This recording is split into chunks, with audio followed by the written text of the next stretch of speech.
رمضان المبارک کا بابرکت مہینہ شروع ہو چکا ہے۔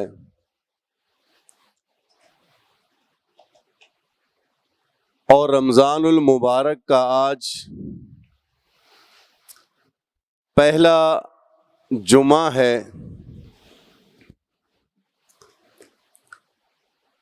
رمضان المبارک کی نسبت سے آپ حضرات کے سامنے گفتگو کرنے کی کوشش کروں گا کہ رمضان کا مہینہ جب جناب نبی کریم صلی اللہ علیہ وسلم کے زمانے میں آیا کرتا تھا تو آپ صلی اللہ علیہ وسلم کے معمولات زیادہ تر کیا ہوا کرتے تھے؟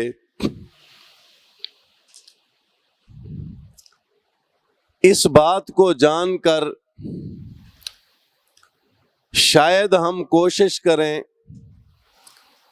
کہ ہمارا رمضان المبارک کا مہینہ بھی ایسا ہی گزرے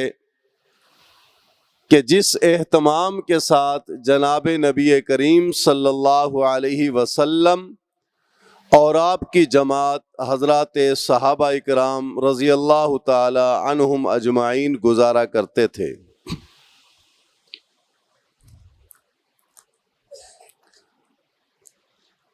یہ بات تو متعدد آپ کے سامنے متعدد بار عرض کی جا چکی ہے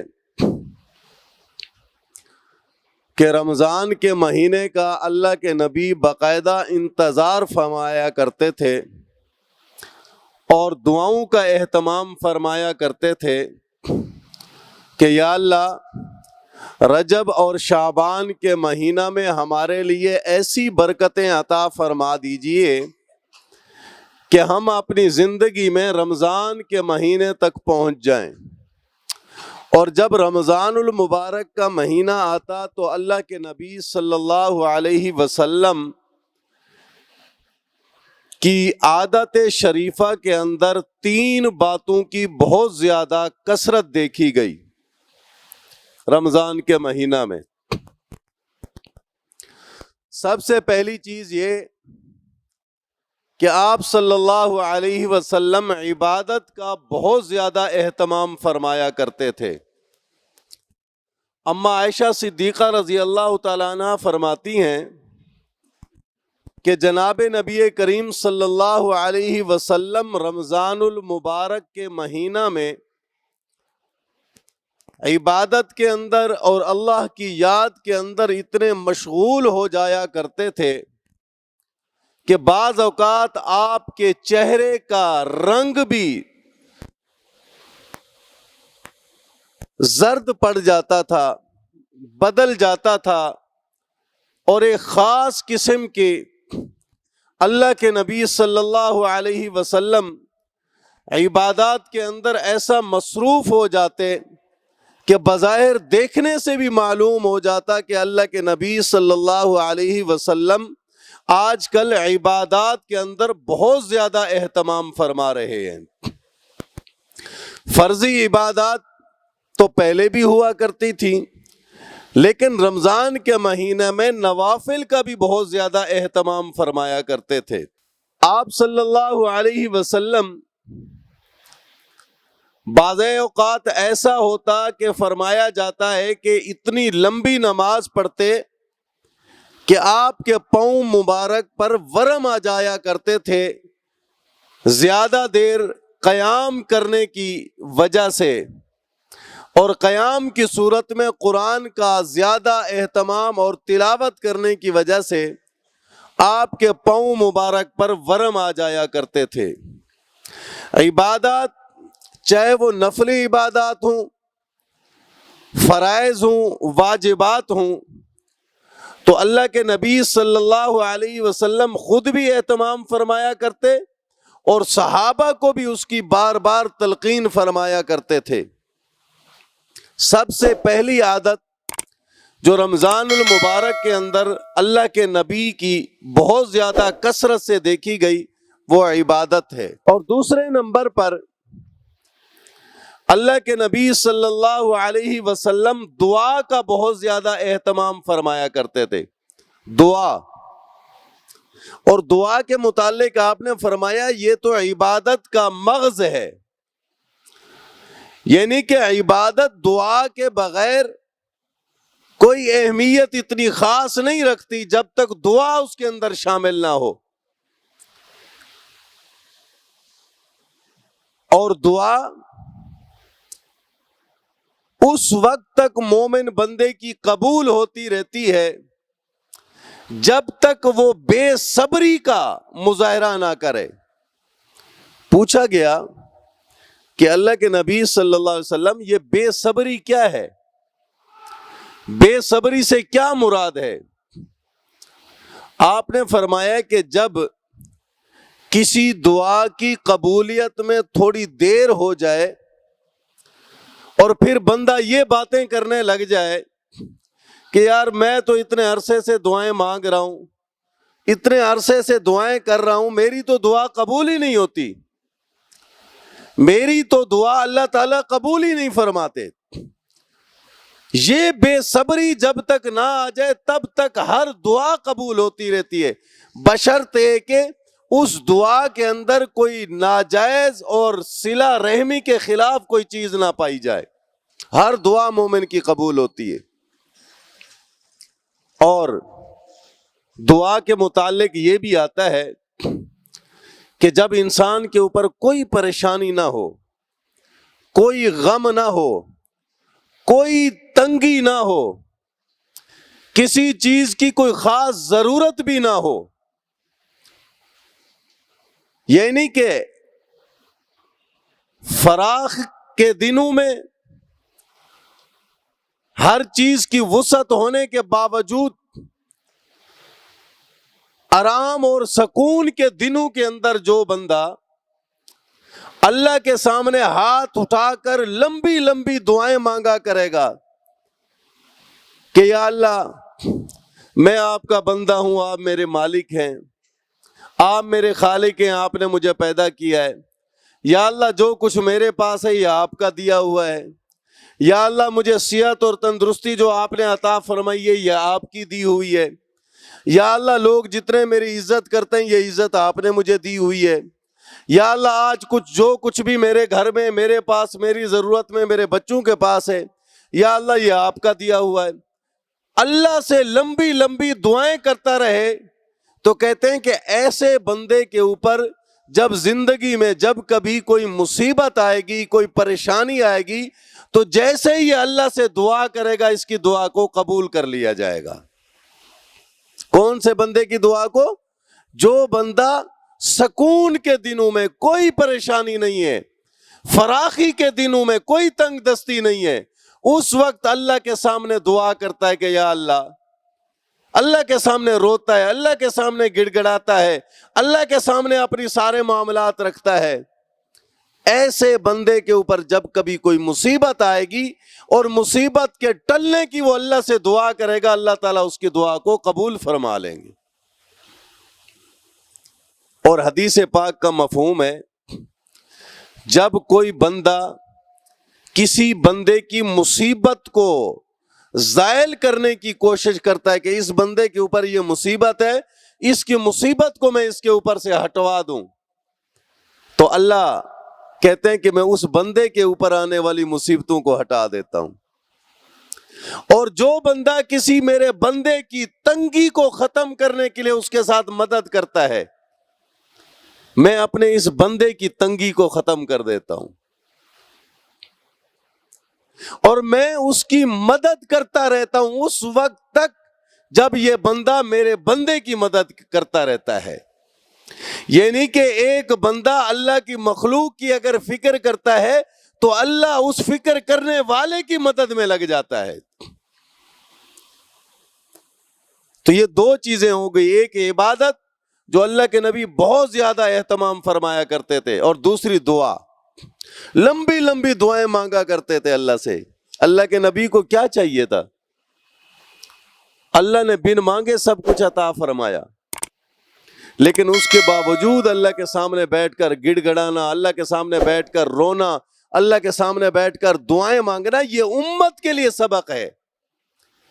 کہ امت کو چاہیے کہ اپنے رب سے لمبی لمبی مناجات مانگے، دعائیں کریں۔ پریشانی آتی ہے، بیمار ہوتے ہیں، فوراً ڈاکٹر کی طرف بھاگتے ہیں،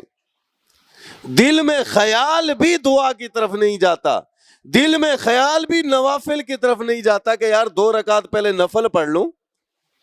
2 رکعت نفل پڑھنے کے بعد پہلے اللہ سے اس مرض کی شفا کی دعا کر لوں، اس کے بعد سنت کا طریقہ جو ہے دوا کرنا، پھر ڈاکٹر کے پاس چلا جاؤں گا۔ تو اپنی زندگی کا ایک نصب العین یہ بھی بنانا چاہیے کہ کم از کم جیسے ہر دعا کی قبولیت کی ایک گھڑی ہے، ہر فرض نماز کے بعد دعائیں قبول ہوتی ہیں، ہر فرض نماز کے بعد سب سے پہلے تو بندہ اپنا یہ تھوڑی دیر کے لیے مراقبہ کر لے، اپنے دل ہی دل میں مراقبہ کر لے۔ اور مراقبہ کیا ہے؟ یا اللہ میں تو اس قابل نہیں تھا کہ میں تیری عبادت کرتا، یا اللہ میں تو اس قابل ہی نہیں تھا کہ بادشاہوں کے بادشاہ کو سجدہ کرتا، یا اللہ تو نے مجھے سعادت نصیب فرمائی، توفیق دی، میں نے آپ کی عبادت کر لی، میں نے نماز پڑھ لی۔ یا اللہ جب نماز پڑھنے کی توفیق دے دی، جب رکوع سجدے کی توفیق دے دی، جب یا اللہ آپ کے سامنے کھڑا ہونے کی، جھکنے کی، بیٹھنے کی توفیق عطا فرما دی، یا اللہ میری التجا ہے کہ میری اس نماز کو بھی قبول فرما لیجئے۔ ہر نماز کے بعد صرف 3 منٹ کا مراقبہ کر لیا جائے کہ یا اللہ آپ نے مجھے توفیق دی، آپ کی توفیق سے میں نے نماز پڑھی، میرا کوئی کمال نہیں ہے، اس میں میرا ذاتی کوئی عمل دخل نہیں ہے، کوئی کمال نہیں ہے، آپ نے مجھے توفیق دی، آپ کی توفیق کی برکت سے میں نے نماز پڑھ لی، یا اللہ آپ میری نماز کو قبول بھی فرما لیجئے۔ حدیث پاک کے اندر آتا ہے کہ جب رات کا آخری پہر ہوتا ہے، رات کا جب آخری حصہ ہوتا ہے،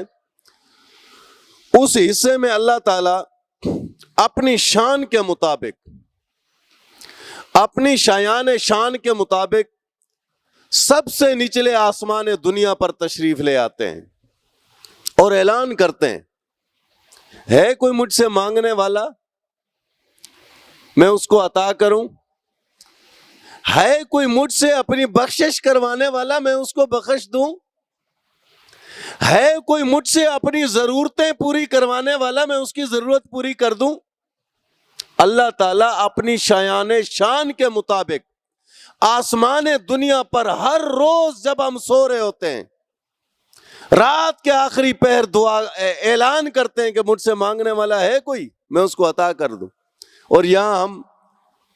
روتے رہتے ہیں، پریشان ہوتے ہیں کہ یار یہ پریشانی ہے، مسئلہ نہیں حل ہو رہا، فلاں مسئلہ ہے وہ حل نہیں ہو رہا، بیٹی کی شادی کرنی ہے اخراجات پورے نہیں ہو رہے، بیٹیوں کے رشتے نہیں آ رہے، فلاں معاملات نہیں ہو رہے، فلاں نہیں ہو رہے، اور وہاں مسئلے حل کرنے والا روز پکار رہا ہے، آؤ مجھ سے مسئلے حل کرواؤ، آؤ مجھ سے مانگو میں عطا کروں گا، آؤ مجھ سے بخشش کروا لو میں بخشش کرنے کے لیے بیٹھا ہوں۔ تو ہم سب کو چاہیے کہ ہم دعاؤں کا بہت زیادہ اہتمام کریں، دعاؤں کا۔ کوئی بھی دعا مومن مسلمان کی رد نہیں ہوتی، جو جائز دعا کی جائے ہر دعا قبول ہوتی ہے۔ یا تو جو چیز مانگی ہے اللہ سے وہ چیز آپ کو مل جائے گی، ایک شکل ہے دعا کی قبولیت کی، یا تو پھر اگر وہ چیز اللہ کی مصلحت کے نزدیک اس بندے کو ملنا اس وقت مناسب نہیں ہے، تو اللہ تعالیٰ اس کے بدلے میں اس بندے کے اوپر جو مصیبت آنے والی ہوتی ہے، جو پریشانی آنے والی ہوتی ہے، جو بیماری آنے والی ہوتی ہے، اس دعا کی برکت سے اللہ تعالیٰ اس مصیبت کو ٹال دیتے ہیں۔ یہ 2 صورتیں ہو گئیں۔ تیسری صورت دعا کی قبولیت کی یہ ہے کہ جب بندہ روز محشر اللہ کے سامنے کھڑا ہوگا، ساری نیکیاں دکھائی جائیں گی، یہ نماز کی، یہ روزے کی، یہ حج کی، یہ زکوٰۃ کی، یہ ذکر کی، یہ جہاد کی، یہ صدقہ کرنے کی، یہ ماں باپ کی خدمت کرنے کی، یہ مسجد کی صفائی کرنے کی، یہ اللہ کے راستے میں خرچ کرنے کی نیکیاں ساری دکھا دی جائیں گی۔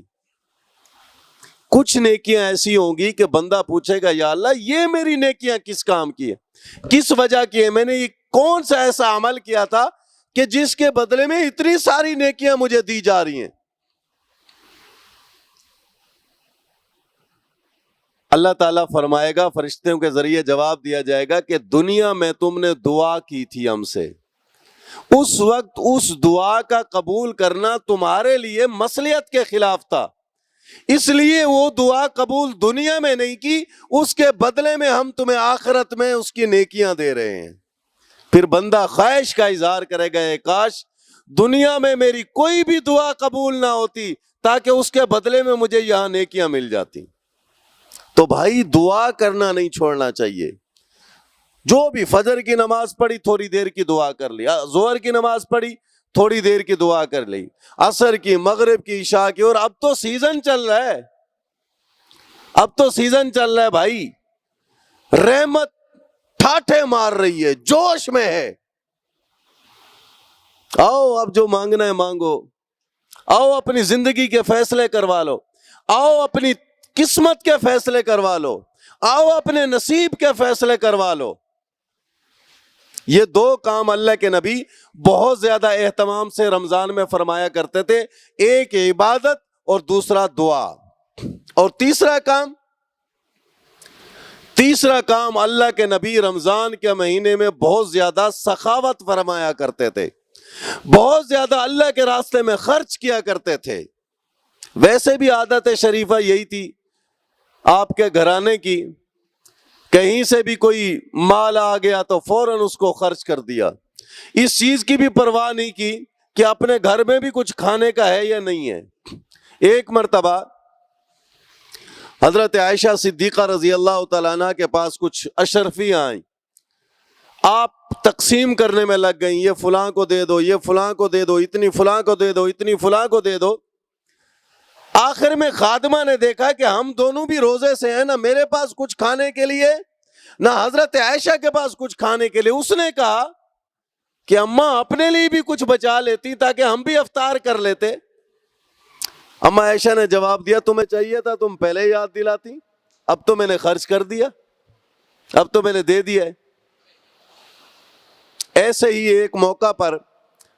آپ کے پاس ایک مانگنے والی آئی، اس کے ساتھ 2 بچیاں بھی تھی، آپ کے پاس 2 کھجوریں تھی، آپ نے اس کو 2 کھجوریں دے دی حضرت عائشہ نے۔ اب جب ماں نے 2 کھجوریں لی تو ایک کھجور ایک بچی نے لے کے کھا لی، دوسری کھجور دوسری بچی نے لے کے کھا لی، اس بیچاری کو پھر بھی کچھ کھانے کو نہیں ملا۔ آپ نے پھر 1-2 کھجوریں اٹھا کے اس کو دے دی کہ یہ آپ کھا لیں، پہلے تو آپ کے ہاتھ سے چھین کے انہوں نے کھا لی ہیں۔ وہ کھجوریں بھی ان بچیوں نے ماں کے ہاتھ سے چھین کے وہ بھی کھا لیں۔ اب حضرت عائشہ کے پاس جو تھا وہ دے دیا، وہ عورت وہاں سے چلی گئی ان بچیوں کو لے کے۔ رات کے وقت جب اللہ کے نبی اپنے گھر میں تشریف لائے تو اماں عائشہ نے یہ واقعہ سنایا کہ اللہ کے نبی، وہ عورت آئی بیچاری بھوکی تھی، میں نے 2 کھجور دیے، دونوں بچیوں نے چھین کے کھا لیے، پھر میں نے 2 دیے، انہوں نے پھر چھین کے کھا لیے، وہ اسی طرح بیچاری بھوکی چلی گئی یہاں سے۔ اللہ کے نبی صلی اللہ علیہ وسلم نے فرمایا، عائشہ، اللہ جس کو 2 بیٹیاں دے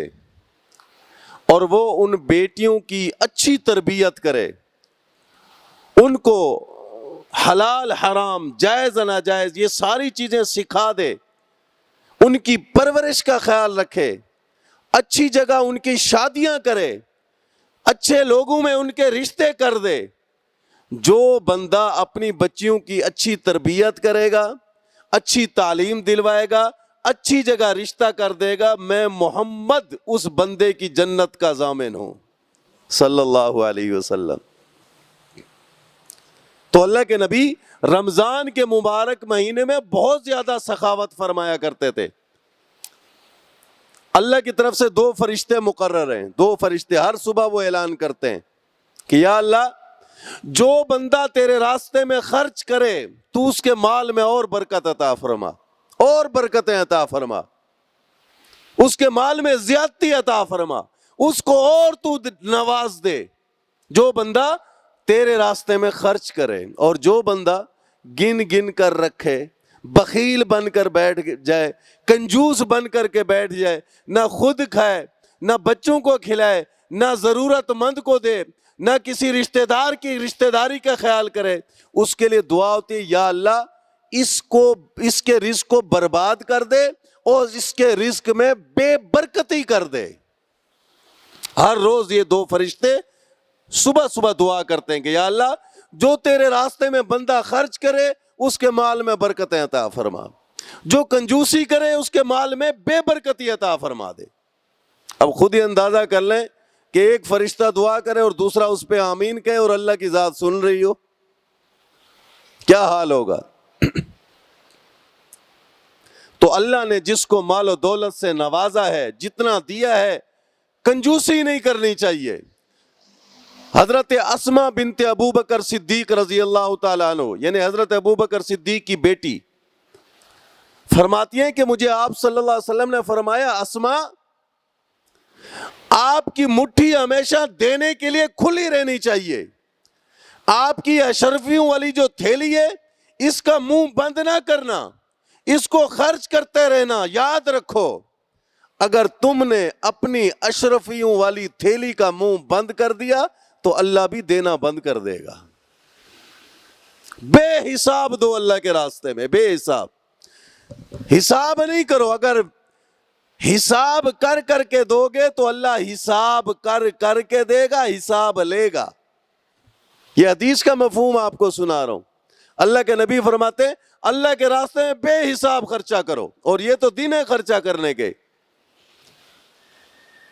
یہ تو دن ہے خرچہ کرنے کے. اللہ کے راستے میں خرچ کرو.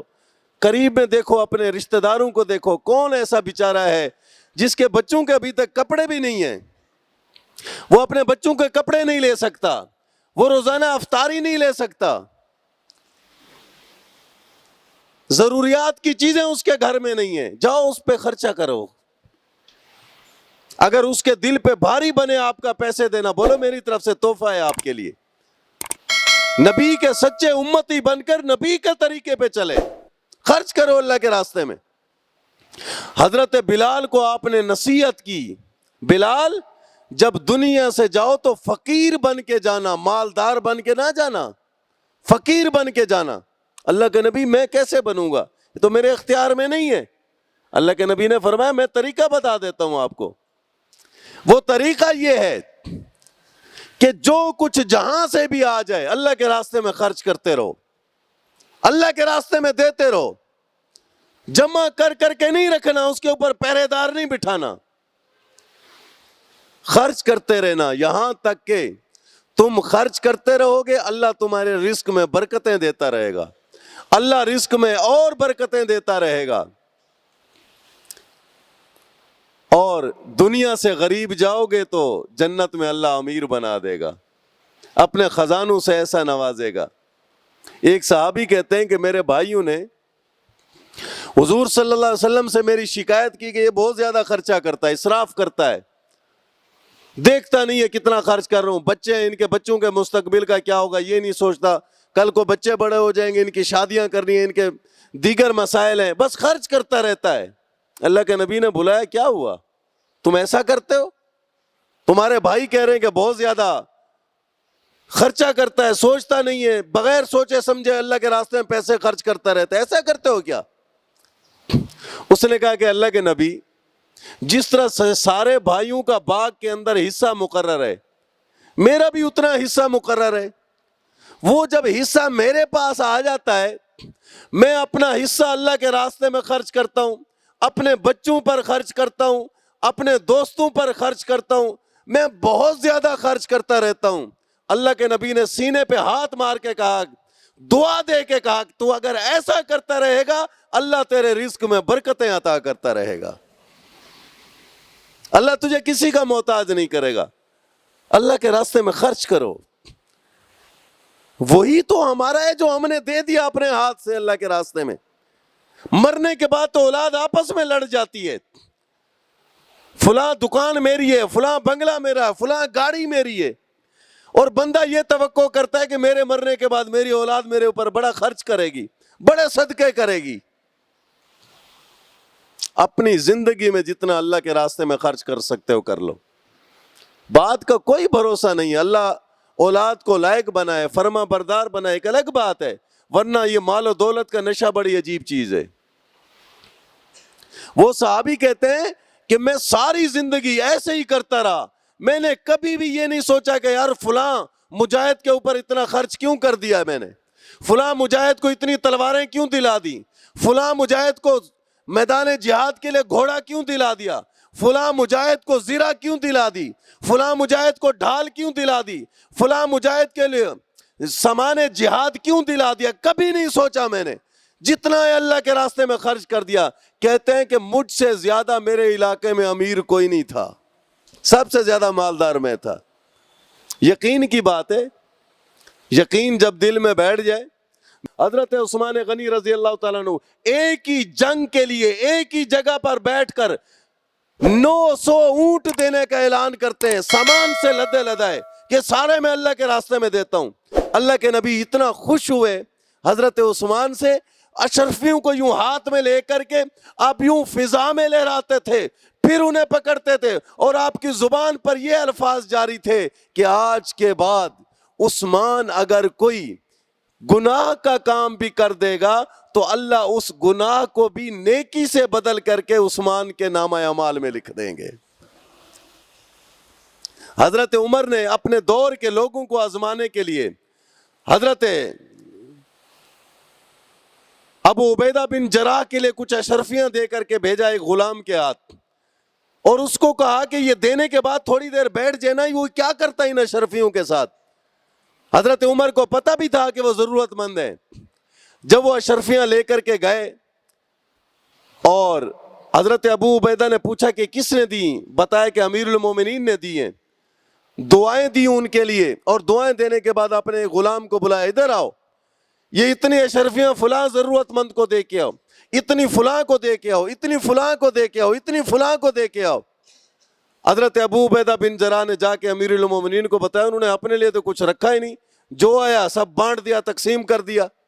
حضرت عمر نے کہا کہ میری کامیابی کا راز ہی یہی ہے کہ اللہ نے آج اگر مجھے 22 لاکھ مربع میل کا حکمران بنایا, میرے نام سے اگر دنیا کفر کانپتی ہے تو میرے مشیرین جیسے اللہ سے ڈرنے والے لوگ موجود ہیں جو اللہ کے راستے میں ایسا خرچ کرنے والے ہیں. تو میرے بھائیوں,